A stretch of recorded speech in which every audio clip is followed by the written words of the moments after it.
No offense sa mga mag-aaral ng makabagong henerasyon. Ito ay kwento lamang natin. Mas masaya ang pag-aaral noon. 80s and 90s, mga estudyante noon, class suspension. Walang announcement sa TV o radyo. Papasok ka kahit bumabagyo. Tapos malalaman mo lang suspended pag nandun ka na at basang-basa sa ulan. Research. Kailangan kabisado mo ang decimal arrangement ng mga books sa library. Bihira ang computer at pag meron, wala naman yung internet. Google Oras dahil hindi tulad ngayon na auto-click na makikita mo agad ang mga topic. Noon magbabasa ka talaga ng books.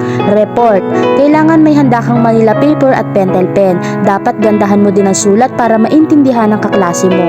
Exam. 3 araw na half day. Review to the max ka. Dapat kumpleto ang notes. Tapos may buraot kang kaklase na hindi magre-review. Pag hindi mo pinakopya, galit na kayo nun. After exam, kayo-kayo din na mag-check ng test paper. Tapos sasabihin ni ma'am yung grades mo sa klase.